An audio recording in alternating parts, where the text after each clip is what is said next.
একদিন এক কঠোর তপা যোগী দেবর্ষিকে বললেন, ঠাকুর, আপনার সাথে নারায়ণের তো প্রত্যহ দেখা সাক্ষাৎ হয়, আপনি দয়া করে একটু বলবেন কবে আমি তার শ্রীচরণ লাভ করতে পারব।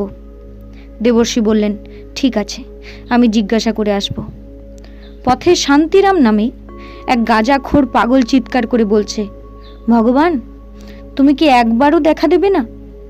আমি গাঁজা খাই বলে তুমি আমাকে অগ্রাহ্য করছো? তুমি আমাকে অবজ্ঞা করলেও আমি তোমাকে ছাড়ব না। বলেই গাঁজায় টান দিতে লাগলো। তৎক্ষণাৎ দেবর্ষিকে দেখে বলল, ঠাকুর, একটু দাঁড়াও।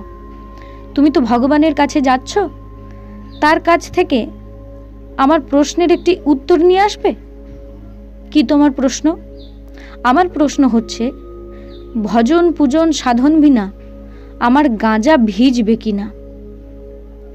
নারদ উভয়ের অনুরোধ অঙ্গীকার করে প্রভুর নিকট উপস্থিত হলেন এবং উভয়ের প্রশ্ন জানালেন। শান্তিরামের কথা উপস্থাপন মাত্র গোলকনাথের চক্ষুদয় থেকে অনর্গল অশ্রুধারা বইতে থাকে। তিনি বললেন, বৎস নারদ, শান্তিরামের মতো ভক্ত পৃথিবীতে আর কোথায়? তিলকমালা পড়লে আর কঠোরভাবে অহংকারে মত্ত হয়ে সাধন ভজন করলেই ভক্ত হওয়া যায় না। মনকে যে সরল ও পবিত্র করতে পেরেছে সেই ভক্ত। তুমি যে যোগীর কথা বলছো তার অন্তরের ডাক আমি শুনতে পাইনি। সে তো লোক দেখানো যোগী, তাকে আমি চিনি না। নারদ ফিরে গিয়ে শান্তিরামকে সমস্ত বিষয় বললেন। শান্তিরাম আনন্দে নাচতে নাচতে গাইতে লাগলো, ভগবান মোর ডাক শুনেছে, তাথই তাথই মন যে নাচে।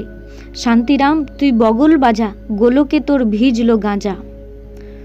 সরল বিশ্বাসীর গাঁজা এইরূপেই গোলকে ভিজে থাকে।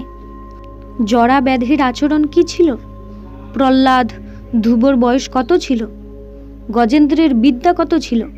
কুব্জার সৌন্দর্য কি ছিল? সুদামা বিপ্রের কি ধন ছিল? ব্রজের গোপীদের কি বা যোগ সাধনা ছিল? বিদুর আর চন্দ্রসেনেরই বা কি পৌরুষ ছিল? তথাপি মাধব এদের প্রতি কৃপালু কেন? ভক্তপ্রিয় মাধব কেবল ভক্তির দ্বারাই সন্তুষ্ট হন।